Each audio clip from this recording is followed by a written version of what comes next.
السلام علیکم ورحمۃ اللہ وبرکاتہ۔ الحمد للہ رب العالمین والصلاة والسلام علی نبینا محمد وعلی آلہ وصحبہ اجمعین۔ برادران محترم، عزیز دوستو، ساتھیو، یہ اللہ تبارک و تعالیٰ کا بڑا فضل و احسان ہے کہ آپ کے ساتھیوں نے ماشاءاللہ یہاں ان دروس کا سلسلہ شروع کیا ہے۔ یہ جو درس ہے انشاءاللہ تعالی قرآن پر مشتمل ہوگا، قرآن کی تفسیر پر، اور کوشش یہ ہوگی کہ اللہ تبارک و تعالیٰ کی یہ کتاب جو رسول اکرم صلی اللہ علیہ وسلم کے ذریعے ہم تک پہنچی ہے، اس کو ہم سمجھنے کی کوشش کریں، کیونکہ ہمارا ایک بڑا طبقہ قرآن مجید کے حوالے سے بہت پیچھے ہے۔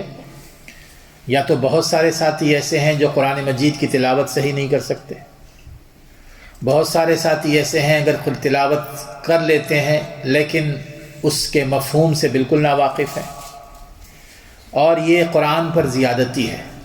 قرآن مجید کے کچھ حقوق ہیں، ان میں سے جو اہم ترین حق ہے وہ یہ کہ سب سے پہلے ہمارا ایمان ہونا چاہیے اللہ تعالیٰ کی اس کتاب پر، کہ یہ کتاب اللہ تبارک و تعالیٰ نے نازل فرمائی ہے اور یہ ہماری ہدایت کے لیے، ہمیں راستہ بتانے کے لیے، اور پھر اس کے بعد اس کی تلاوت کی جائے، اور پھر اس کے بعد اس کو سمجھا جائے، اور اس کے بعد اس پر عمل کیا جائے، اور اس کے بعد اس کتاب کی دعوت کو دوسروں تک پہنچایا جائے۔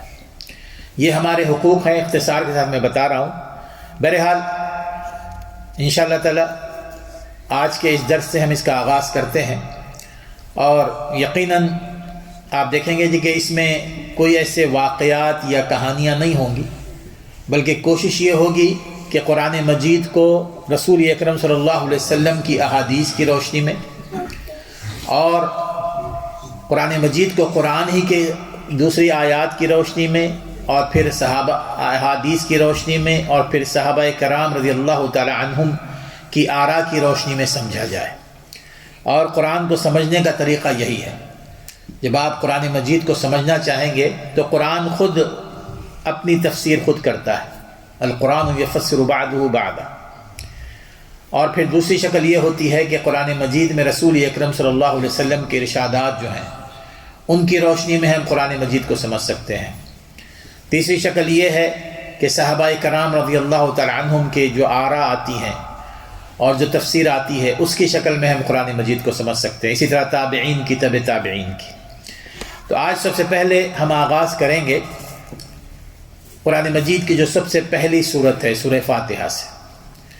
سورۃ الفاتحہ کی تفسیر بیان کرنے سے پہلے میں آپ کو قرآن مجید کا ایک ہلکا سا تعارف میں آپ کو پیش کر دوں گا۔ قرآن مجید یہ اللہ تعالیٰ کی وہ کتاب ہے جو عربی زبان میں نازل ہوئی ہے۔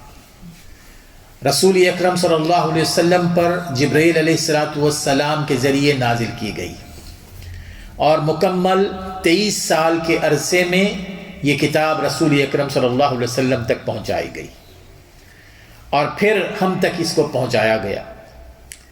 یہ وہ قرآن مجید ہے کہ جو اللہ تعالیٰ نے ہماری ہدایت کے لیے بھیجا ہے، اور اس میں جو صورتیں آتی ہیں وہ دو قسم کی صورتیں ہیں۔ ایک صورتیں ہیں جن کو مدنی کہا جاتا ہے، دوسری صورتیں ہیں جن کو مکی کہا جاتا ہے۔ مکی اور مدنی کا جو فرق ہے کہ وہ صورتیں جو رسول اکرم صلی اللہ علیہ وسلم پر ہجرت سے پہلے نازل ہوئی تھی، مکی دور میں نہیں، ہجرت سے پہلے نازل ہوئی تھی، وہ مکی کہلائیں گی۔ جو ہجرت کے بعد نازل ہوئی تھی وہ مدنی کہلائیں گی۔ بہرحال میں اس میں تفصیل میں جانا نہیں چاہتا کہ موضوع کے اعتبار سے بھی اور اس میں جو تعلیمات ہیں بڑا فرق ہے، لیکن اتنا جاننا چاہیے کہ یہ وہ کتاب ہے، اللہ تعالیٰ نے ہم پر کرم فرمایا کہ دنیا میں اس وقت اگر کسی کو چیلنج کیا جا سکتا ہے تو وہ یہ کہ اللہ تبارک و تعالیٰ نے ہمیں اس بات کے لیے چنا ہے کہ اس سرزمین پر کوئی اللہ تعالیٰ کا میسیج اسی طرح محفوظ نہیں ہے جیسے اللہ تعالیٰ نے نازل فرمایا تھا، سوائے قرآن مجید کے۔ اس امت کے پاس اللہ تعالیٰ نے اس کتاب کو نہ صرف نازل فرمایا بلکہ اس کی حفاظت کی ذمہ داری بھی لی. انا نحن نزلنا الذکر وانا له لحافظون. ہم نے قرآن مجید کو نازل کیا ہے اور ہم خود اس کی حفاظت کریں گے. یہ اللہ تعالیٰ کا بہت بڑا کرم ہے. پچھلی قومیں اگر وہ گمراہ ہوئی تھی تو اس کی وجہ کیا تھی کہ انہوں نے اپنی کتاب میں تحریف کر ڈالی تھی, بہت ساری چینجز کر ڈالی تھی. لیکن یہ کتاب اگر ہمارے پاس محفوظ ہے پھر بھی ہم اس سے ہدایت حاصل نہ کر سکے تو میرے دوستو اس سے بڑی گمراہی کیا ہو سکتی ہے. اور اللہ تعالیٰ نے اس کتاب کی حفاظت کے لیے مختلف ذرائع بنائے. ان میں سے ایک اہم ذریعہ وہ یہ کہ رسول اکرم صلی اللہ علیہ وسلم پر جب وحی نازل ہوتی نا, جبرائیل علیہ السلام تشریف لاتے تو اللہ تبارک و تعالیٰ نے رسول اکرم صلی اللہ علیہ وسلم کو اسی وقت وہ یاد دلا دینا تھا. رسول اکرم صلی اللہ علیہ وسلم کو وہ یاد ہو جاتی تھی پوری طرح پکی. اور پھر رسول صلی اللہ علیہ وسلم اس کو اپنے ان صحابہ کو بلاتے جو کتابت کر سکتے تھے, لکھ سکتے تھے, اور ان کو وہ کہتے کہ جی کہ لکھ لیں اس کو. اور پھر اسی طرح آپ صحابہ کو حفظ کی طرف بہت زیادہ آپ دعوت دیتے تھے, اس لیے کئی ایک صحابہ حافظ بن گئے. رسول صلی اللہ علیہ وسلم اپنی نمازوں میں لمبی تلاوت کرتے تھے, اس سے بھی صحابہ نے سیکھا. اور پھر وہ آپس میں عام طور پر قرآن مجید کو بار بار پڑھتے تھے, قرآن مجید کو سمجھنے کی کوشش کرتے تھے. اس طرح یہ ہوا کہ رسول صلی اللہ علیہ وسلم کا جب انتقال ہوا نا تو اس وقت مدینے میں کوئی گھر ایسا نہیں تھا جس میں حافظ نہ, کم از کم ایک حافظ ہوا کرتا تھا کہ ان کی زندگی کا اوڑھنا بچھونا قرآن مجید تھا. تو بہرحال یہ وہ کتاب ہے میرے دوستو جو ہمارے پاس ہے. اب ہمارا یہ کام ہے کہ ہم اس کو سمجھنے کی کوشش کریں, اس کو اسی طرح سمجھیں جس طرح کہ رسول اکرم صلی اللہ علیہ وسلم پر نازل ہوا تھا. تو میں اختصار کے ساتھ میں انشاءاللہ آج شروع کرتا ہوں. سب سے پہلے سورۃ الفاتحہ. اعوذ باللہ من الشیطان الرجیم, بسم اللہ الرحمن الرحیم.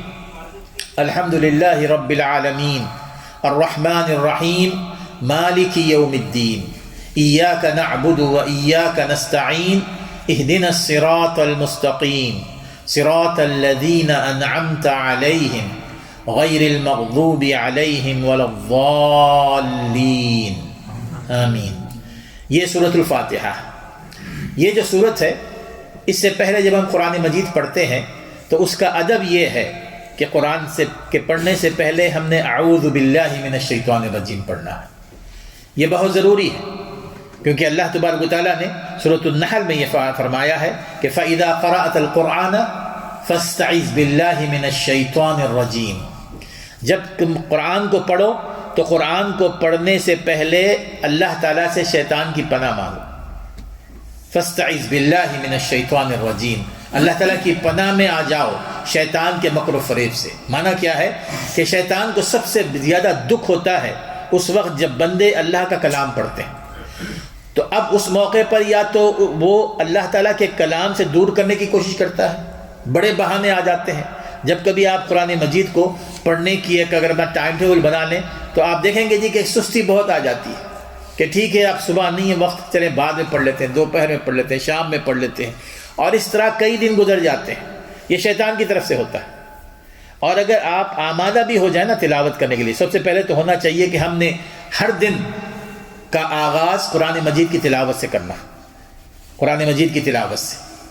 اب لیکن شیطان آپ کو بار بار روکے گا مختلف بہانوں سے, اور اگر آپ نے قرآن مجید کی تلاوت شروع بھی کر دی تو اس کو سمجھنے سے روکے گا, اس پر عمل کرنے سے روکے گا, اس سے ہدایت حاصل کرنے سے روکے گا.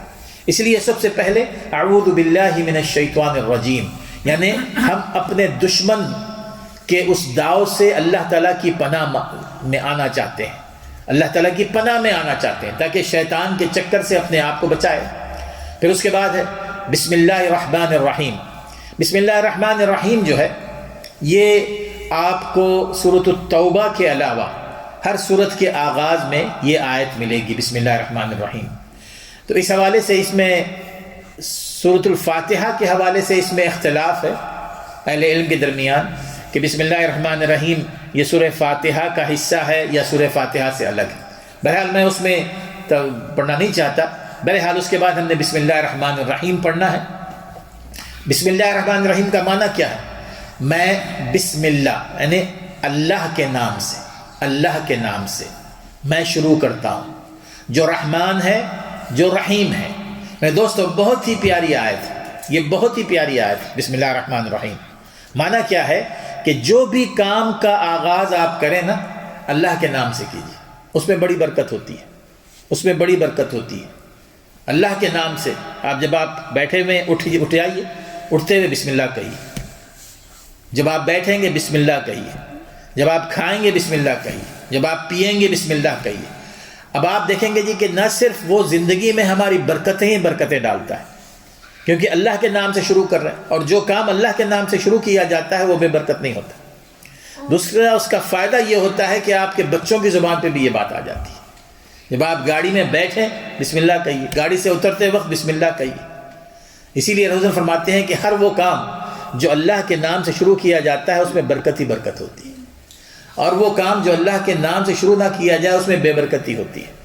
اب قرآن مجید ہے، اس میں تو ہمیں کہنا چاہیے بسم اللہ الرحمن الرحیم، میں اس اللہ کے نام سے اس کو شروع کرتا ہوں۔ وہ کون سا؟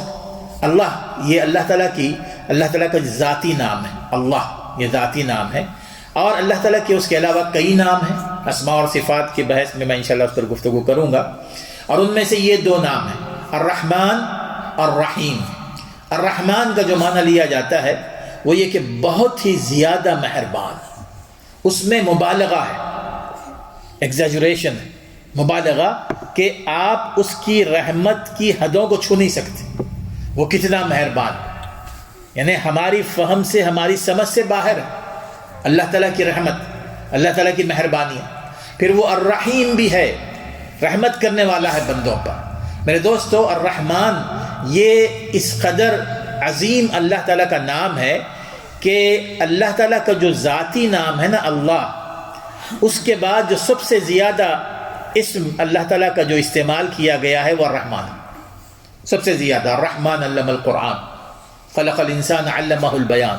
اور پھر اس کے علاوہ جو بھی آپ دیکھ لیں گے جی کئی ایک ایسے ہیں نام جو مختلف جگہوں پر کبھی کبھار آتے ہیں، لیکن الرحمن کا نام بہت زیادہ استعمال کیا جاتا ہے۔ وہ کیوں؟ اس لیے کہ اس میں اللہ تعالیٰ کی وہ صفت بیان کی گئی ہے جس کی وجہ سے ہم یہاں دنیا میں سانس لے رہے ہیں، اس کی وجہ سے ہم دنیا میں سانس لے رہے ہیں۔ اگر اللہ تعالیٰ رحمت نہ کرے نا، اللہ تعالیٰ ہم پر مہربان نہ ہو، نہ ہمیں ایک اناج کا دانہ ملے، نہ ایک قطرہ پانی ملے، نہ ایک سانس ہم کو مل سکے، یہ رحمان کی رحمت ہی ہے۔ اب چونکہ الرحمن الرحیم دو الفاظ آئے ہیں، یہ کوئی مقرر نہیں ہے بلکہ ان کے معنوں میں بہت فرق ہے۔ جیسے اہل علم نے بیان کیا ہے کہ الرحمن یہ اس کی رحمت کی وہ صفت بیان کی گئی ہے جو ساری دنیا والوں کے لیے، اس میں مسلمان بھی آ جاتے ہیں، مشرک بھی آ جاتے ہیں، کافر بھی آ جاتے ہیں، سبھی شامل ہیں۔ اللہ تعالیٰ بغیر کسی تفریق کے سب پر اپنی رحمت نازل کرتا ہے، سب پر اپنی رحمت نازل کرتا ہے۔ الرحیم کا معنی ہے کہ اللہ تعالیٰ صرف اپنی رحمت نازل فرمائے گا قیامت کے دن اپنے مومن بندوں پر، اپنے مومن بندوں پر۔ اس کا ایک معنی یہ بھی ہے۔ تو الرحمن الرحیم، اللہ تعالیٰ کی رحمت کیسی ہے اور کس طرح وہ آگے اس کا مظاہرہ ہوتا ہے، انشاءاللہ کبھی تفصیل سے اس پر گفتگو ہوگی۔ صرف اتنا یاد رکھیے کہ اللہ تعالیٰ کی مہربانی ہے میرے دوستو، اللہ تعالیٰ کی مہربانی اتنی ہے کہ ایک بندہ جو ساری زندگی اللہ تعالیٰ سے دور رہ کر گناہوں کی زندگی میں لت پت رہتا ہے، مختلف قسم کی اس کے اندر برائیاں، شرک کرتا ہے، کفر کرتا ہے، بت پرستی کرتا ہے، شراب پیتا ہے، سب کچھ کرتا ہے، لیکن پھر اچانک اس کو اللہ تعالیٰ کی طرف سے توفیق نصیب ہوتی ہے، وہ اللہ تعالیٰ کے سامنے توبہ کرتا ہے، صدق دل سے توبہ کرتا ہے۔ پتہ ہے آپ کو کہ وہ اس کی توبہ اللہ تعالیٰ کو کتنی محبوب ہے، اللہ تعالیٰ کو اتنی محبوب ہے، اللہ تعالیٰ کو اتنی محبوب ہے جیسے کہ رسول اکرم صلی اللہ علیہ وسلم نے اس کی مثال دی کہ اگر کسی کا اونٹ اس کی اپنی زاد راہ، جو کچھ اس پہ کھانا ردا ہوا ہے سب کچھ، عین صحرا میں کھو جائے اور اس کے پاس کچھ نہ ہو، پھر وہ مایوس ہو کر ایک جگہ درخت کے نیچے بیٹھ جائے کہ جی اب تو میں مرنے والا ہوں، پھر اچانک اس کا اونٹ اس کو مل جاتا ہے،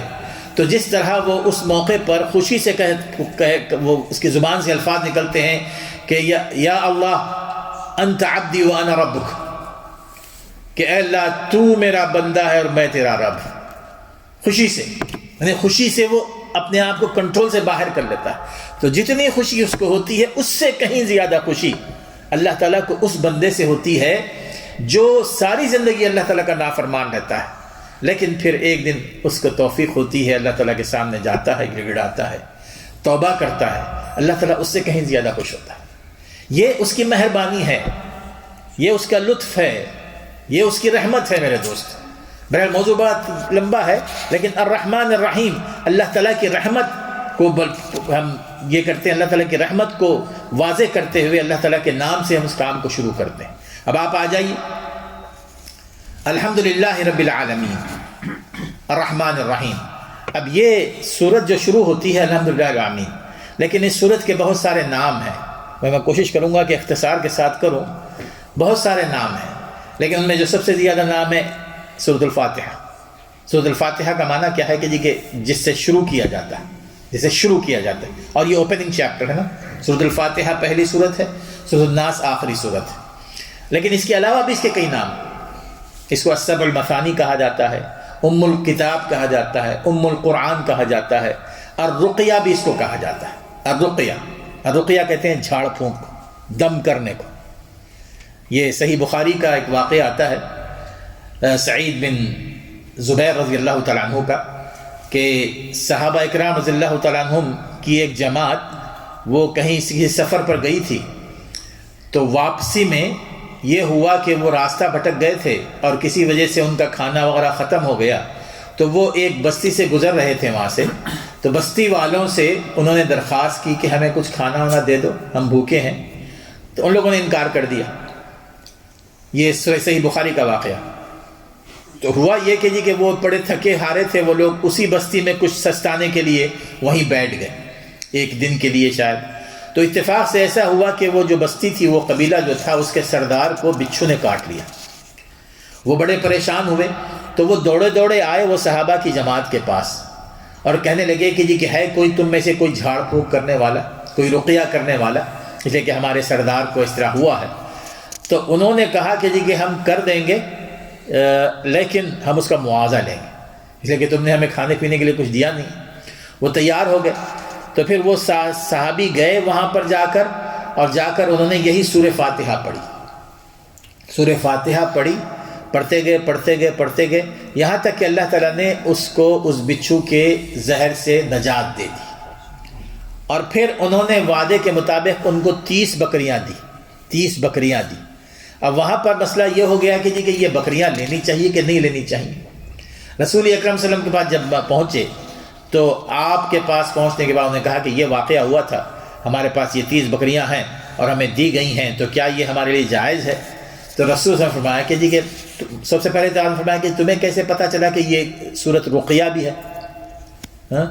کیسے تمہیں پتہ چلا کہ اس سے رقیہ بھی کروایا جا سکتا ہے، یعنی جھاڑ پھونک دم کروایا جا سکتا ہے؟ پھر اس کے بعد آپ نے فرمایا کہ اس میں سے تم بھی کھاؤ اور مجھے بھی اپنا حصہ دو۔ اور عبداللہ ابن عباس رضی اللہ تعالیٰ عنہ کی ایک روایت آتی ہے کہ رسول نے فرمایا وہاں پر کہ ان احق ما اخذتم علیہ کتاب اللہ، ما اخذتم علیہ اجرا کتاب اللہ، کہ تمہارے اجرت لینے کی سب سے زیادہ مستحق تو اللہ کی کتاب ہے۔ معنی کیا ہے کہ اس میں علماء کے 2 رائے آتی ہیں، لیکن جو سب سے زیادہ یعنی یوں سمجھیے کہ اہم رائے ہے، جس کو زیادہ علماء کی حمایت حاصل ہے، تائید اہل علم کی، وہ یہ کہ جو قرآن مجید سکھاتے ہیں، قرآن مجید پڑھاتے ہیں، ان کے لیے یہ جائز ہے کہ وہ اس پر وہ اجرت لیں۔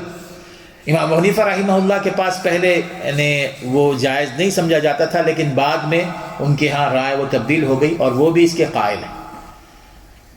اور لیکن اس میں ایک بات ہے، 2 اس میں فرق ہیں، کہ ایک تو ہے صرف قرآن پڑھنا۔ اگر آپ کسی کو کہتے ہیں کہ تم بیٹھو میرے گھر میں سورہ بقرہ پڑھ دو، تو میں تمہیں جو ہے نا یہ پیسے دوں گا، یہ ناجائز ہے۔ یعنی صرف پڑھنے پر معاوضہ لینا یہ ناجائز ہے۔ ہاں اگر آپ کسی کو سکھا رہے ہیں تو اس پر جائز ہے کہ آپ سکھا رہے ہیں تو آپ اس کے قرآن مجید کی اجرت لیں، جیسا کہ صحیح بخاری کی حدیث آتی ہے، ان احق ما اخذتم علیہ اجرا کتاب اللہ۔ بہرحال اس سے یہ بات نکلتی ہے، اس حدیث سے یہ بات بھی نکلتی ہے کہ جب بھی کوئی رقیہ کیا جائے وہ قرآن کی آیات ہی کے ذریعے کیا جائے، کسی اور کے ذریعے. یہ بڑا طویل موضوع ہے لیکن ایک نقطہ یہ ذہن میں رہے. پھر اس کے بعد اس صورت کے حوالے سے ایک اور حدیث آتی ہے جس میں اس کی فضیلت بیان کی گئی. صحیح مسلم کی حدیث ہے کہ جس میں رسول اکرم صلی اللہ علیہ وسلم ایک دفعہ تشریف فرماتے مسجد نبوی میں، جبریل علیہ الصلوۃ والسلام بھی وہاں پر موجود تھے. اچانک ایک دھماکہ ہوا، دھماکے سی آواز آئی آسمان میں. جبریل علیہ السلام نے فرمایا کہ ایک آسمان کا دروازہ کھلا ہے جو اب اس سے پہلے نہیں کھلا تھا، اور اس سے ایک فرشتہ نازل ہو رہا ہے جو اس سے پہلے زمین پر کبھی نہیں آیا تھا. اور پھر وہ فرشتہ تشریف حاضر ہوا حضور صلی اللہ علیہ وسلم کے پاس، سلام کیا اور اس نے کہا کہ آج میں آپ کے پاس 2 نور لایا ہوں جو اس سے پہلے کبھی نہیں آئے، کسی کو نہیں دیے گئے. اور اس میں سے اس نے کہا کہ ایک تو سورہ فاتحہ ہے، دوسرا سورہ بقرہ کی آخری 2 آیات. یہ 2 نور ہیں، 2 روشنیاں ہیں، 2 روشنیاں ہیں. اور پھر اسی طرح سورۃ الفاتحہ کے بارے میں جیسا کہ صحیح بخاری میں ہے، امام بخاری رحمہ اللہ نے اپنی کتاب میں، اپنی صحیح میں ایک باب باندھا ہے. اس میں ان کے الفاظ ہیں کہ وجوب القراءۃ للامام والمأموم فی الصلاۃ کلھا فی الحضر والسفر، کہ امام ہو یا مقتدی ہو، فرض نماز ہو کہ نفل نماز ہو، سفر میں ہو کہ حضر میں ہو، اسی طرح جو کوائٹ نماز پڑھی جاتی ہے وہ ہو یا اونچی آواز میں نماز پڑھی جاتی ہے وہ ہو، اس میں وجوب القراءہ پڑھنا ضروری ہے. کس بات کا پڑھنا ضروری ہے؟ اس باب کو باندھنے کے بعد انہوں نے یہ حدیث اس میں لائی ہے کہ لا صلاۃ لمن لم یقرأ بفاتحۃ الکتاب، لا صلاۃ لمن لم یقرأ بفاتحۃ الکتاب، اس کی نماز ہی نہیں ہوئی جس نے سورہ فاتحہ نہ پڑھی ہو نماز میں، جس نے سورہ فاتحہ نہ پڑھی ہو. بہرحال یہ تو اس سے متعلقہ احادیث تھیں. اب آپ آئیے الحمدللہ رب العالمین. الحمدللہ تمام تعریفیں، اور مجھے حسن ظن ہے کہ آپ تمام کو سورہ فاتحہ کا ترجمہ تو یاد ہوگا. الحمدللہ، الحمد کہتے ہیں تعریف کے لیے اور شکر کے لیے، دونوں کے لیے استعمال کرتے ہیں. لیکن الحمد کہیں گے جب، اس کا معنی یہ ہوگا کہ تمام تعریفیں للہ، اس اللہ کے لیے ہے. اب تعریفیں تمام کی تمام تعریف کا لائق اللہ تعالیٰ کی ذات ہے. کیوں؟ اس لیے کہ اللہ تبارک و تعالیٰ ہی ہے جس نے ہر انسان کو سکھایا نا. اگر کوئی قابل انجینئر ہے، کوئی ڈاکٹر ہے اور اس نے اپنے کمال کا مظاہرہ کیا ہے تو اللہ تعالیٰ نے اس کو صلاحیت دی ہے نا. آپ جس شخص کی بھی تعریف کریں گے وہ تعریف خود بخود اللہ تعالیٰ کی ہو جائے گی، خود بخود اللہ تعالیٰ کی ہو جائے گی. الحمدللہ. اور اگر آپ اس کو شکر کے معنی میں لیتے ہیں، جیسے ہم یہ کہتے ہیں نا کہ آپ کا کیا حال ہے، تو ہم کہتے ہیں کہ الحمدللہ. معنی کیا ہے کہ اللہ تعالیٰ کا شکر ہے. اللہ تعالیٰ کی تعریف بھی ہو سکتی ہے، اللہ تعالیٰ کا شکر ہے. لیکن اس حمد میں جیسے کہ اہل علم نے لکھا ہے کہ 2 چیزوں کا شامل ہونا ضروری ہے. جب آپ الحمدللہ کہیں، اللہ تعالیٰ کی تعریف کریں، اللہ تعالیٰ کا شکر ادا کریں، اس میں ایک تو اللہ تعالیٰ سے محبت کا اظہار ہونا چاہیے. دوسری یہ کہ اللہ تبارک و تعالیٰ نے ہمیں جو دیا ہے، یعنی کہ اس شکر ادا کرنے کا جو جذبہ دیا ہے اس کی تعظیم ہونی چاہیے، اس کا اکرام ہونا چاہیے. یعنی میں آپ کو مثال دیتا ہوں اس کی، وہ یہ کہ ہم دوسروں کی بھی تعریف کرتے ہیں نا، تعریف کرتے ہیں. بہت سے لوگوں کی تعریف کرتے ہیں تاکہ ان سے کچھ فائدہ اٹھایا جائے. ہو سکتا ہے کہ ان سے محبت نہیں ہوگی، جس کی تعریف کی جا رہی ہے اس سے محبت نہیں ہوگی اور نہ ہی وہ اس کا اکرام کر رہا ہوگا، لیکن محض اس سے فائدہ اٹھانا ہے تو وہ اس کی تعریف کرنے لگے گا. اللہ تعالیٰ کے ساتھ ایسے نہیں چلتا. جب ہم اللہ تعالیٰ کی تعریف کرتے ہیں تو پورے محبت کے جذبے کے ساتھ، ہمیں اللہ تعالیٰ کے ساتھ پوری محبت ہونی چاہیے اور اللہ تعالیٰ کے ساتھ پورا اکرام ہونا چاہیے. یہ 2 چیزیں ضروری ہیں. الحمدللہ، للہ کا معنی کیا ہے کہ صرف اور صرف اللہ کے لیے، صرف اور صرف اللہ کے لیے. تمام تعریفیں اللہ تعالیٰ کے لیے. الحمدللہ رب العالمین. رب العالمین، رب کیا ہوتا ہے؟ رب اردو میں کہتے ہیں پروردگار. لیکن میں دوستو اس میں رب کے معنی 3 چیزوں کے آتے ہیں. رب الخالق، المالک اور اسی طرح المتصرف، المدبر. الخالق، المالک، مدبر. یعنی معنی کیا ہے کہ رب کے معنی 3 ہیں. رب کا معنی ایک تو یہ ہے کہ جو پیدا کرنے والا ہے وہ اللہ تعالیٰ ہے. اللہ تعالیٰ کے علاوہ دنیا میں کوئی چیز چھوٹی سی ہو بڑی بھی ہو اللہ تعالیٰ کے علاوہ کسی نے اس کو پیدا نہیں کیا۔ قرآن مجید میں جیسے کہ اللہ تبارک و تعالیٰ بیان فرماتے ہیں کہ ذالکم اللہ ربکم لا الہ الا اللہ هو خالق کل شیء، یہ تمہارا رب ہے جس کے علاوہ کوئی اور معبود نہیں ہے اس کے علاوہ، خالق کل شیء، وہ ہر چیز کا پیدا کرنے والا ہے۔ تو رب وہ ہوتا ہے جو ہر چیز کا پیدا کرنے والا ہے۔ اللہ تعالیٰ کی معرفت اس طرح ہونی چاہیے، اللہ تعالیٰ کی پہچان میرے دوست۔ اگر ہم اللہ تعالیٰ کو مانتے ہیں کہ اللہ تعالیٰ ہمارا رب ہے تو اس میں یہ معنی ہونے چاہیے کہ اللہ تعالیٰ ہی ہر چیز کو پیدا کرنے والا، اللہ کے علاوہ کسی اور کے اندر یہ نہ طاقت ہے نہ صلاحیت ہے کہ کسی چیز کو پیدا کرے۔ اور رب هو الخالق، پھر اسی طرح هو المالک، اور جس نے پیدا کیا ہے ملکیت اسی کی ہونی چاہیے۔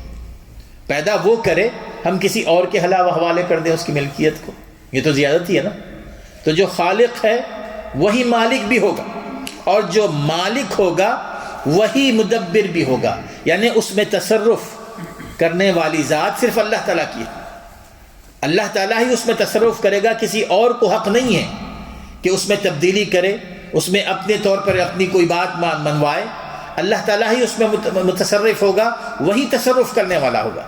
اب جیسے کہ مالک کے بارے میں آتا ہے قل اللہم مالک الملک تؤتی الملک من تشاء وتنزع الملک ممن تشاء، اللہم مالک الملک، ساری کائنات کا مالک اللہ تعالیٰ، اور جس کو چاہے اللہ تعالیٰ سلطنت دے دے، جس کو چاہے اللہ تبارک تعالیٰ سلطنت سے نکال دے۔ تو ساری کی ساری ملکیت اللہ کی ہے، لیکن اس دنیا میں اللہ تبارک و تعالیٰ نے انسان کو عارضی طور پر کسی چیز کا مالک بناتا ہے، وہ عارضی طور پر ہوتی ہے۔ اور پھر جب اس دنیا سے ہم جاتے ہیں تو ہم کسی چیز کے مالک نہیں ہوتے، ہمارے اپنے کپڑوں کے بھی مالک نہیں ہوتے۔ یعنی جب دنیا سے انسان جاتا ہے اس کے کپڑے بھی نکال لیے جاتے ہیں، یعنی کوئی چیز ہمارے ساتھ نہیں جاتی۔ اب یہ رب کے یہ معنی ہمیشہ ذہن میں رہنے چاہیے کہ جو خالق ہے، جو مالک ہے، اور جس کو تصرف کا اختیار حاصل ہے۔ اور یہ تصرف کے معنی میں دیکھیے کہ تصرف کا معنی یہ ہوتا ہے کہ جو اللہ تعالیٰ کرنا چاہے وہ اللہ تعالیٰ کرے۔ اللہ تعالیٰ کے کسی کام پہ کسی کو اعتراض نہیں ہونا چاہیے، یہ ذہن میں رکھیے۔ اللہ تعالیٰ کے کسی کام پہ ہم میں سے کسی کو اعتراض نہیں ہونا چاہیے۔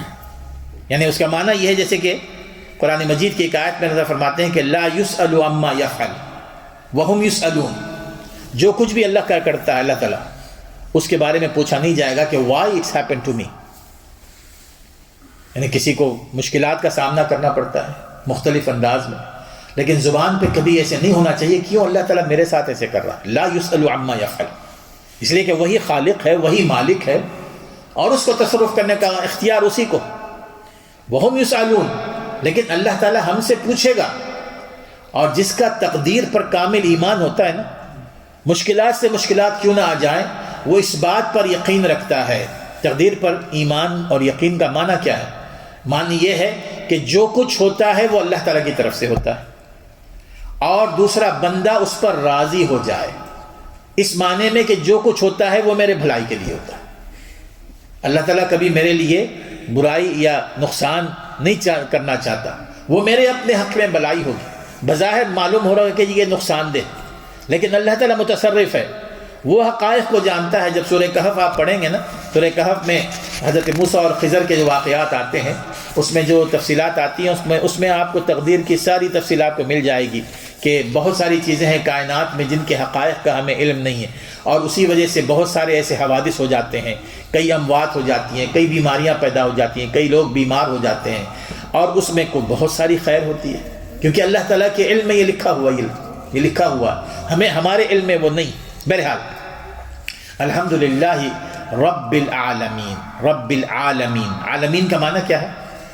کہ وہ رب جو سارے جہانوں کا پروردگار ہے۔ اب یہ جہان کیا ہے؟ جہان جو ہے نا، ہر مخلوق اپنی جگہ ایک جہان ہے میرے دوست۔ پرندے اپنی دنیا میں جیتے ہیں، جانور اپنی دنیا میں جیتے ہیں، جن اپنی دنیا میں جیتے ہیں، درخت اپنی دنیا میں جیتے ہیں، ہر مخلوق اپنی دنیا میں جیتی ہے۔ تو تمام کے تمام جہان جتنے بھی ہیں، ان تمام کا پروردگار اللہ تعالیٰ ہے، ان کا پالنے والا، ان کا پیدا کرنے والا، اور ان کا مالک، سارے کا سارا اللہ تبارک تعالیٰ۔ الرحمن الرحیم، اور اس کے بعد الحمدللہ رب العالمین الرحمن الرحیم، اس کی بات تفصیل تو آ گئی ہے۔ مالک یوم الدین، روز جزا کا مالک، مالک یوم الدین۔ الدین یہ مختلف معنوں میں استعمال ہوتا ہے۔ دین ایک تو یہ ہے کہ ہمارا دین اسلام ہے، جو طریقہ ہے ہمارا، اور دین روز جزا اور سزا کو بھی کہتے ہیں، جزا اور سزا، کما تدین تدانو کہتے ہیں نا، کہ جیسے تم دو گے ویسے ہی بھرو گے، جیسے جو عمل کرو گے ویسے ہی پاؤ گے۔ تو اس طرح یہاں پر معنی یہ ہے کہ جو قیامت کا دن ہوگا جس میں جزا اور سزا ہوگی، وہاں کسی کو اختیار حاصل نہیں ہوگا، وہی صرف مالک ہوگا۔ یہ ہمارا ایمان ہونا چاہیے۔ میرے دوستو، دنیا میں انسان جب مصیبت میں پڑتا ہے، نہ مشکلات میں پڑتا ہے، کہیں کہیں سے کچھ دے دلا کے، کچھ سفارش کر کے کسی نہ کسی طرح اپنے آپ کو مشکل سے بچا لیتا ہے، لیکن جو قیامت کا دن ہوگا اس میں کوئی کسی کے کام نہیں آئے گا۔ اللہ تعالیٰ فرماتے ہیں کہ سورہ غافر میں کہ لمن الملک اليوم للہ الواحد القہار، اللہ تعالیٰ فرمائے گا اس دن آج کس کی ملکیت ہے، آج کس کی سلطنت اور حکومت ہے۔ پھر اللہ تعالیٰ خود فرمائے گا للہ الواحد القہار، اس اللہ کی ہے جو واحد ہے اور قہار۔ وہاں کسی کو سانس لینے کی بھی ہمت نہیں ہوگی۔ ایک اور جگہ فرماتے ہیں کہ یوم یقوم الروح والملائکۃ صفا لا یتکلمون الا من اذن له الرحمن وقال صوابا۔ قیامت کا دن وہ ہولناک دن ہوگا کہ یوم یقوم الروح والملائکہ، جبریل علیہ السلام اور سارے فرشتے صف باندھ کر کھڑے ہوں گے اللہ کے حضور۔ آپ اندازہ کیجئے، صف باندھ کر نگاہیں نیچے رکھ کر کھڑے ہوں گے۔ لا یتکلمون الا من اذن له الرحمن، کسی کو بولنے کی جرت نہیں ہوگی، اور بولے گا تو وہی بولے گا جس کو اللہ تعالیٰ اجازت دے گا، کسی کو بولنے کی جرت نہیں ہوگی۔ وقال صوابا، اور جب اجازت دے گا تو جو بولے گا اس میں کوئی ملاوٹ، جھوٹ اور کوئی نہیں ہوگا، سچ سچ بولے گا۔ یہ وہ وقت ہوگا میرے دوست، اور یہ سب ہمیں پیش آئے گا، ہمارے سامنے ہوگا۔ ایک اور جگہ اللہ فرماتے ہیں کہ یوم لا تملک نفس لنفس شیئا والامر یومئذ للہ، یوم لا تملک نفس لنفس شیئا، کوئی کسی کو بچانے والا نہیں آئے گا، کوئی کسی کو بچانے والا نہیں آئے گا، ہر کسی کو اپنی اپنی پڑی ہوگی۔ والامر یومئذ للہ، اور سارے معاملات، ہمارے سارے کام اللہ ہی کے ہاتھ میں ہوں گے۔ تو یہ وہ مالک یوم الدین ہے، روز جزا اور سزا کا مالک۔ اب یہ مالک یوم الدین کا معنی کیا ہے؟ کہ اللہ تعالیٰ قیامت کے دن روز جزا اور سزا کا مالک ہو، تو کیا اللہ تعالیٰ اس وقت مالک نہیں؟ اللہ تعالیٰ اس وقت بھی مالک ہے، اس وقت بھی مالک ہے، لیکن اللہ تعالیٰ نے عارضی طور پر کسی اور کو بھی مالک بنایا ہوا ہے نا۔ کوئی گھر کا مالک ہے، کوئی سلطنت کا مالک ہے، کوئی تخت و تاج کا مالک ہے، لیکن وہ ساری ملکیت ختم ہو جائے گی قیامت کے دن، اور صرف اللہ تعالیٰ کے پاس ہوگی، اسی کے پاس ساری ملکیت ہوگی، اور اسی ملکیت کی بنیاد پر اب ہمیں دیکھنا ہے کہ ہم آگے کر کے کیا کریں۔ مالک یوم الدین، ایاک نعبد و ایاک نستعین، ایاک نعبد و ایاک نستعین۔ اب یہاں پر اللہ تعالیٰ کے سامنے ہم اپنی توحید کا اقرار کرتے ہیں ایک مسلمان ہونے کی حیثیت سے، اور دو باتیں ہم کہتے ہیں، اے اللہ ایاک نعبد، ایاک نعبد، ایاک نعبد، ایاک ہے نا، یہ عربی زبان میں کو کہتے ہیں مفعول بھی، یہ مفعول بھی مقدم ہے۔ معنی یہ ہے کہ اصل لفظ ہوتا ہے کہ نعبد ایاک، ہم تیری عبادت کرتے ہیں۔ اگر نعبد ایاک ہونا، اس کا معنی ہوگا کہ ہم تیری عبادت کرتے ہیں۔ ایاک نعبد کا معنی یہ ہے کہ ہم تیری ہی عبادت کرتے ہیں، تیری ہی عبادت کرتے ہیں، تیرے علاوہ کسی اور کی عبادت نہیں کرتے۔ ہم اپنی عبودیت کا اقرار کرتے ہیں اللہ تعالیٰ کے سامنے۔ اور عبادت کس کو کہتے ہیں؟ عبادت صرف نماز نہیں ہے میرے دوست، عبادت ہے ہر وہ کام جس کا اللہ تعالیٰ نے حکم فرمایا ہے اس کو انجام دیا جائے، ہر وہ کام جسے اللہ تعالیٰ نے روکا ہے اس سے اپنے آپ کو روک لے، یہ عبادت ہے۔ عبادت ہر وہ کام جس کے کرنے کا اللہ تعالیٰ نے حکم دیا ہے اس کام کو کیا جائے، جس کام سے اللہ تعالیٰ نے روکا ہے اپنے آپ کو اس سے روک لیا جائے۔ اور اس میں تمام چیزیں آ جاتی ہیں، چاہے آپ کی نمازیں ہوں، چاہے روزے ہوں، چاہے نوافل ہوں، چاہے حج ہو، چاہے زکوٰۃ ہو، چاہے صدقات ہو، چاہے قربانی ہو، چاہے نذر و نیاز ہو، یہ تمام کی تمام چیزیں عبادت میں شامل ہیں، اور یہ صرف اور صرف اللہ کے لیے ہونی چاہیے، صرف اور صرف اللہ کے لیے، اللہ کے علاوہ کسی اور کے لیے نہیں۔ کیونکہ ہم خود اقرار کرتے ہیں۔ اب اس میں ہم نے اس بات کا اقرار کیا ہے کہ اللہ ہم صرف تیری ہی عبادت کرتے ہیں، تیرے ساتھ تیری عبادت میں ہم کسی کو شریک نہیں کرتے۔ اس کو یاد رکھیے کہ ہم جب سورہ فاتحہ پڑھتے ہیں تو اللہ تعالیٰ سے ہم اقرار کرتے ہیں کہ اللہ ہم تیری عبادت کرتے ہیں۔ پھر اس کے بعد اس میں دوسرا ہے وَإِيَّاكَ نَسْتَعِينُ، اور تجھ ہی سے مدد چاہتے ہیں، تجھ ہی سے مدد چاہتے ہیں۔ مدد کا معنی کیا ہے؟ مدد تو بہرحال دنیا میں ہم انسان ہیں، جیتے ہیں، ہر کسی کو کسی کی مدد درکار ہوتی ہے نا، ہر کسی کو، چاہے وہ امیر ہو، چاہے غریب ہو، چاہے بادشاہ ہو، مدد کی تو ہر صورت میں ضرورت ہوتی ہے۔ اور ایک دوسرے کی مدد کرنا اسلام نے اس پر ابھارا بھی ہے نا، اسلام نے اس پر ابھارا ہے وَتَعَاوَنُوا عَلَى الْبِرِّ وَالتَّقْوَىٰ وَلَا تَعَاوَنُوا عَلَى الْإِثْمِ وَالْعُدْوَانِ، کہ تم ایک دوسرے کی مدد کیا کرو نیکی کے کاموں میں، تقوی کے کاموں میں، وَلَا تَعَاوَنُوا عَلَى الْإِثْمِ وَالْعُدْوَانِ، اور گناہوں کے کاموں میں ایک دوسرے کی مدد نہ کیا کرو۔ تو مدد تو زندگی کا ہمارا حصہ ہے، لیکن ایک اور مدد ہوتی ہے جس میں صرف اللہ تعالیٰ ہی مدد کر سکتا ہے۔ یعنی اگر آپ کی گاڑی خراب ہو گئی تو آپ میکینک کے پاس جائیں گے نا، تو اس کی مدد حاصل کریں گے، صحت خراب ہو تو ڈاکٹر کے پاس جائیں گے۔ لیکن کچھ ایسی چیزیں ہیں جو اللہ تعالیٰ ہی کے اختیار میں ہیں، مثال کے طور پر اولاد کا دینا، صحت کا دینا، اسی طرح دولت کا دینا، اسی طرح وہ تمام کام جو یعنی مثال کے طور پہ مشکلات سے نجات حاصل کرنا۔ اب یہ وہ چیزیں ہیں جو اللہ کے علاوہ کوئی اور نہیں کر سکتا۔ اب یہاں پر مدد کا مفہوم یہ ہے کہ مدد آپ حاصل کر سکتے ہیں اس شخص سے جو حاضر ہو، جو اس کے کرنے پر اختیار رکھتا ہو، جو زندہ ہو، یہ ضروری ہے۔ اب اگر کوئی ایسے شخص سے مدد حاصل کر رہا ہو جو سینکڑوں میل دور ہو، اور آپ اس سے کہتے ہیں کہ جی کہ برف میرا بیڑا پار کر دو، میری گاڑی خراب ہوگی، یہ گاڑی کو درست کر دو، وہاں سے وہ گاڑی درست نہیں کرے گا نا۔ ہاں، اسی طرح اگر کوئی اس دنیا سے چلا گیا ہے، اس سے اگر ہم مدد حاصل کریں گے تو وہ مدد بھی حاصل نہیں ہوگی، اس لیے کہ وہ دنیا سے چلے گئے۔ اب ان کاموں میں یہاں پر اللہ فرما رہے ہیں کہ ایاک نعبد و ایاک نستعین، اللہ ہر کام میں ہم تجھ ہی سے مدد حاصل کرتے ہیں، ہم تجھ ہی سے مدد حاصل کر سکتے ہیں۔ اب اس میں یہ بات یاد رکھیے کہ ہم نے سورہ فاتحہ جب پڑھی، اس میں اللہ تعالیٰ کے سامنے ہم نے اقرار کیا کہ ہم تیری ہی عبادت کرتے ہیں، تجھ ہی سے مدد مانگتے ہیں۔ ہم نے اپنی توحید کا اقرار کر لیا، ہم نے بتلا دیا کہ اللہ ہم ہر شرک سے اپنے آپ کو ہم نے پاک کر لیا۔ یہ طریقہ ہے دعا کرنے کا، اور اسی لیے کہتے ہیں کہ سورہ فاتحہ دعا ہے، اور دعا کی قبولیت وہ سارا قرآن ہے۔ ہاں، یہ طریقہ ہوتا ہے دعا کرنے کا۔ جب کبھی ہم دعا کریں نا، سب سے پہلے اللہ تعالیٰ کی حمد و ثنا بیان کریں، اس کے اسماء اور صفات کی، الحمدللہ رب العالمین الرحمن الرحیم مالک یوم الدین، اور پھر اس کے بعد اپنے آپ کو ہر قسم کے شرک سے برات کا اظہار کریں، ہر قسم کے شرک سے۔ اللہ کے علاوہ، اللہ تیرے علاوہ میرا کوئی نہیں، تجھی سے میں مدد مانگتا ہوں، تیری ہی عبادت کرتا ہوں، تیرے ہی در پہ آتا ہوں۔ جیسے کہ حضرت یونس علیہ السلام نے جو دعا کی تھی کہ لا الہ الا انت سبحانک انی کنت من الظالمین، اس دعا میں بھی دیکھیے جو آپ دعا پڑھتے ہیں، اس کو آیت کریمہ کہا جاتا ہے۔ یہ آیت کریمہ، ہر آیت کریمہ ہی ہوتی ہے۔ اس میں رسول اکرم صلی اللہ علیہ وسلم کی صحیح بخاری کی حدیث آتی ہے، آپ نے فرمایا کہ جو شخص بھی اس لا الہ الا انت سبحانک انی کنت من الظالمین کو پڑھ کر اللہ تعالیٰ سے مانگتا ہے، اللہ تعالیٰ اس کو خالی ہاتھ نہیں لوٹاتا۔ وہ کیوں؟ وجہ کیا ہے؟ وجہ کیا ہے کہ دعا کے جو آداب ہیں اس نے ان کو آداب کو پورا کیا۔ حدیث میں اس کی تشریح آتی ہے۔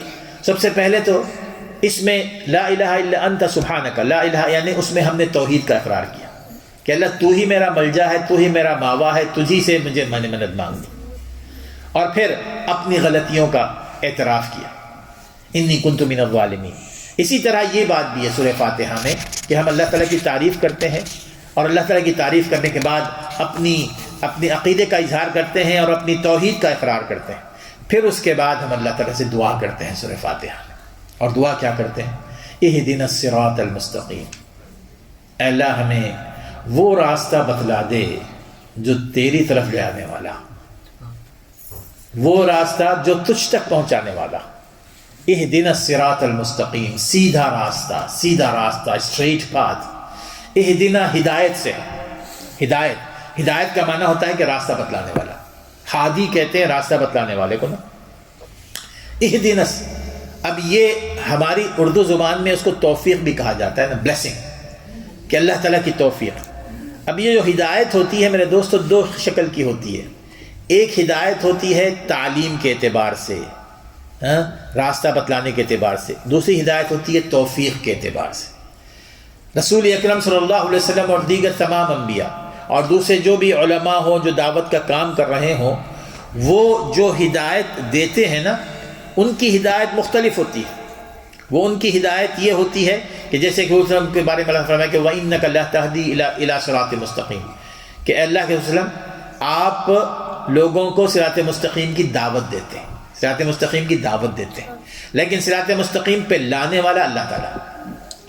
یہ توفیق جو ہوتی ہے نا، توفیق صرف اللہ تعالیٰ کی طرف سے ہوتی ہے، اس لیے ہم اللہ تعالیٰ ہی سے مانگتے ہیں اہدنا الصراط المستقیم، کیونکہ توفیق اگر اللہ تعالیٰ نہ دینا تو پھر کوئی اللہ تعالیٰ کے راستے پر نہیں پڑ سکتا میرے دوست۔ یعنی جیسے کہ قرآن مجید میں اللہ تعالیٰ نے اس کے فرمایا کہ انک لا تہدی من احببت، رسول اکرم صلی اللہ علیہ وسلم کو فرمایا کہ آپ جس کو چاہیں ہدایت پر نہیں لا سکتے، ولکن اللہ یہدی من یشاء، صرف اللہ تعالیٰ ہے جو ہدایت کی توفیق دیتا ہے۔ تو ہم نے اللہ تعالیٰ ہی سے ہدایت کی توفیق مانگنا ہے، اور یہ ذہن میں رکھیے کہ سب سے بہترین دعا ہے یہ صراط مستقیم کی دعا، یہ سب سے بہترین دعا ہے کہ اگر ایک بندہ اللہ کے راستے پر چل پڑے نا، صحیح راستے پر، تو دنیا بھی کامیاب ہے، آخرت بھی کامیاب ہے۔ سب سے بہترین دعا ہے یہ میرے دوست، کہ ہمیشہ اس بات کا ہمیں خیال رکھنا چاہیے کہ اللہ تعالیٰ سے ہم صراط مستقیم کی دعا کریں۔ اب یہاں پر ذہن میں سوال ہوتا ہے کہ جی کہ ماشاءاللہ ہم تو یہ نماز میں پڑھتے ہیں اہدنا الصراط المستقیم، ہم تو ہدایت یافتہ ہی ہے نا، نماز میں پڑھتے ہیں تو مزید ہمیں اللہ تعالیٰ سے صراط مستقیم کو مانگنے کی کیا ضرورت ہے؟ میرے دوستو رسول اکرم سے بھی پڑھا کرتے تھے، حسن بھی پڑھا کرتے تھے، اور رسول سے زیادہ ہدایت تو کون ہو سکتا ہے، لیکن پھر بھی آپ پڑھتے تھے۔ تو اس کا مفسرین نے جو معنی بتایا ہے وہ یہ کہ اللہ تیری توفیق سے میں تو تیری عبادت کے لیے حاضر ہو گیا ہوں، لیکن مجھے اس پر ثابت قدم رکھ، ثابت قدم رکھ صراط مستقیم پر۔ ہو سکتا ہے کہ آج ہم نے نماز پڑھی کل ہم نہ چھوڑ دیں، تو ثابت قدمی کی دعا ہوتی ہے۔ لیکن اسی طرح ہو سکتا ہے کہ کئی نمازی ایسے ہوں گے نماز تو پڑھتے ہیں لیکن پھر بھی وہ سیدھے راستے پر نہیں ہوں گے، صراط مستقیم پر نہیں ہوں گے، شرک کر رہے ہوں گے، بدعات کر رہے ہوں گے۔ تو سیدھے راستے پر ہونا یہ اللہ تعالیٰ کی طرف سے بہت بڑی نعمت ہے۔ اہدنا الصراط المستقیم، اور صراط مستقیم کیا ہے؟ صراط مستقیم سیدھا راستہ، ما انا علیہ واصحابی، سیدھا راستہ وہ ہے جیسے کہ انہوں نے فرمایا کہ ما انا علیہ واصحابی، وہ راستہ جس پر میں ہوں اور جس پر میرے صحابہ ہیں۔ یہ ایک کرائٹیریا بنا لیجیے کہ وہ راستہ جس پر رسول اکرم صلی اللہ علیہ وسلم چلے اور جس پر رسول اکرم صلی اللہ علیہ وسلم کے صحابہ اکرام چلے، یہی وہ راستہ ہے جو نجات دہندہ ہے میرے دوست، یہی وہ راستہ، اس کے علاوہ کوئی اور راستہ نہیں۔ قرآن مجید میں اللہ تعالیٰ کے حوالے سے، رسول صلی اللہ علیہ وسلم کے حوالے سے یہ بات بتائی گئی ہے کہ وَأَنَّ هَذَا صِرَاطِي مُسْتَقِيمًا فَاتَّبِعُوهُ، کہ یہ میرا راستہ ہے جو میں نے تمہیں بتایا ہے، فَاتَّبِعُوهُ، اسی کو فالو کرو، وَلَا تَتَّبِعُوا السُّبُلَ فَتَفَرَّقَ بِكُمْ عَنْ سَبِيلِهِ، دوسرے راستوں کو فالو نہ کرو تم راستہ گم کر دو۔ تو یہ اہدنا الصراط المستقیم، ہمیشہ ہمیں یہ اللہ تعالیٰ سے دعا کرنی چاہیے کہ اللہ مجھے سیدھا راستہ دکھا اور سیدھے راستے پر قائم رکھ۔ اب وہ سیدھا راستہ قرآن مجید دیکھیں، جیسے کہ میں نے کہا ابتدا میں، میں اس پر آخری وقت ختم کرتا ہوں میں، کہ قرآن جو ہے نا خود اپنی تفسیر خود کرتا ہے، خود اپنی تفسیر کرتا ہے۔ تو آگے اللہ تعالیٰ فرمایا کہ صراط الذین انعمت علیہم، ان لوگوں کا راستہ کہ جن پر تیرا انعام ہوا ہے، تو نے جن کی فیور کی ہے، انعمت علیہ، صراط الذین انعمت علیہ۔ اب یہ کون لوگ ہیں کہ جن پر اللہ تعالیٰ نے انعام کیا؟ اب یہ وہ لوگ ہیں، سورۃ النساء میں اللہ تعالیٰ نے فرمایا ہے اس کی تشریح کرتے ہوئے، وَمَن يُطِعِ اللَّهَ وَالرَّسُولَ فَأُولَٰئِكَ مَعَ الَّذِينَ أَنْعَمَ اللَّهُ عَلَيْهِم مِّنَ النَّبِيِّينَ وَالصِّدِّيقِينَ وَالشُّهَدَاءِ وَالصَّالِحِينَ وَحَسُنَ أُولَٰئِكَ رَفِيقًا۔ اللہ تعالیٰ کا جن پر انعام ہوا ہے نا، یہ پہلا گروپ ہے، اس میں یہ آخری آیت میں پہلا وہ گروپ ہے جن کے پر اللہ تعالیٰ نے انعام فرمایا۔ اللہ تعالیٰ ان پر انعام فرماتا ہے جن سے راضی ہو نا، جن سے خوش ہو۔ اور وہ کون ہے؟ اللہ فرماتے کہ وَمَن يُطِعِ اللَّهَ وَرَسُولَهُ، وہ لوگ جنہوں نے اپنی زندگی میں صرف اللہ اور اس کے رسول کی فرما برداری کی۔ اللہ اور اس کے رسول کو فالو کیا، اللہ اور اس کے رسول کے احکام کو فالو کیا۔ یہ ذہن میں رکھیے کہ اللہ تعالیٰ اور اس کے رسول کا، یعنی قرآن اور سنت کو، وَمَن يُطِعِ اللَّهَ وَالرَّسُولَ فَأُولَٰئِكَ مَعَ الَّذِينَ أَنْعَمَ اللَّهُ عَلَيْهِمْ۔ تو قیامت کے دن جو قرآن اور حدیث کو فالو کرتے ہیں وہ ان لوگوں کے ساتھ ہوں گے جن پر اللہ تعالیٰ نے انعام کیا ہے، اور وہ کون ہے؟ من النبیین، انبیاء ہیں، والصدیقین جو اسلام کی صداقت کے علمبردار تھے، والشہداء جو شہداء ہیں، والصالحین جو نیکوکار ہیں۔ تو یہ وہ لوگ ہیں جن پر اللہ تعالیٰ کا انعام ہوا۔ آخری 2 پوائنٹ، غیر المغضوب علیہم ولا الضالین۔ اب اللہ تعالیٰ نے یہاں فرمایا کہ ہم دعا کریں کہ اللہ ان لوگوں کے راستے پر ہمیں نہ لے چل جن پر تیرا غصہ نازل ہوا ہے، غضب نازل ہوا ہے، اور نہ ہی ان کے راستے پر لے چل کہ جو گمراہ ہو چکے ہیں، غیر المغضوب علیہم جن پر تیرا غضب نازل ہوا ہے، ولا الضالین یا جن پر تیرا یعنی جو گمراہ ہو گئے۔ اب اس میں عام طور پر مفسرین کہتے ہیں کہ اس سے ایک مراد تو یہودی ہے، دوسری مراد نصارہ ہے۔ یہ اتنا محدود نہیں ہے اس آیت کا مفہوم نا۔ غیر المغضوب علیہم یعنی غیر المغضوب یعنی جس پر اللہ تعالیٰ کا غضب نازل ہوا ہے، وہ کون لوگ ہیں؟ وہ لوگ ہوتے ہیں کہ جنہوں نے حق کو جانا، ٹروتھ کیا ہے انہوں نے جانا، ان کے علم میں ہے کہ کیا حق ہے۔ کل من علم بالحق، جو حق کو جانتے ہیں، ولم یعمل بھی، لیکن اس پر عمل نہیں کرتے، جانتے ہیں کہ فلاں کام میں قرآن مجید کا کیا حکم ہے، رسول اکرم صلی اللہ علیہ وسلم کا کیا حکم ہے۔ حق کو جاننے کے باوجود عمل نہیں کرنے والے وہ اللہ تعالیٰ کے غضب کا شکار ہو جاتے ہیں۔ یقیناً یہودی ہوئے کہ وہ حق کو جانتے تھے کہ حق کیا ہے، لیکن اس میں جو کیا ہوتا ہے کہ اپنی ضد، ہٹ درمی، اور یہ کہنا کہ جی کہ میں اس کی بات کیوں مانوں۔ حق کو مانتے ہوئے، حق کو جانتے ہوئے اگر کوئی حق کے خلاف چلتا ہے اللہ تعالیٰ کے غضب کا شکار ہو جاتا ہے۔ وَمَن يُشَاقِقِ الرَّسُولَ مِن بَعْدِ مَا تَبَيَّنَ لَهُ الْهُدَى وَمَن يُشَاقِقِ الرَّسُولَ مِن بَعْدِ مَا تَبَيَّنَ لَهُ الْهُدَى، جو شخص ہدایت کا راستہ واضح ہو جانے کے باوجود رسول اکرم صلی اللہ علیہ وسلم کی مخالفت کرتا ہے، وَيَتَّبِعْ غَيْرَ سَبِيلِ الْمُؤْمِنِينَ، اور جو مومن کا راستہ، صحابہ کا راستہ ہے، اس کے علاوہ کسی راستے پر چلتا ہے، نُوَلِّهِ مَا تَوَلَّى، تو ہم اس کو اسی راستے پر لے چل پڑتے ہیں۔ تو معنی یہ ہوا کہ ہم نے اپنے آپ کو بچانا ہے، یہ بہت ضروری ہے۔ آپ کو اگر پتہ چل جائے نا کہ قرآن کی یہ آیت یہ کہتی ہے، رسول صلی اللہ علیہ وسلم کی صحیح حدیث یہ کہتی ہے، بلا چون و چرا ہم نے اس پر عمل کرنا ہے، اور اگر ہم نے اس پر عمل نہیں کیا تو ہم ان لوگوں میں شامل ہو جاتے ہیں جن پر اللہ کا غضب نازل ہوا، غیر المغضوب علیہم ولا الضالین، جو گمراہ ہوئے۔ گمراہ کون ہوئے؟ گمراہ وہ لوگ ہیں کہ کل من عمل بغیر الحق، ہر وہ شخص جس نے حق کے راستے کے علاوہ دوسرا راستہ اختیار کیا، جاہلاً بھی، نہ معلوم ہونے کی وجہ سے، یعنی وہ جاہل تھا، یعنی لا علم تھا، اور جاہل ہونے کی وجہ سے اس نے دوسرے راستے اختیار کر لیے۔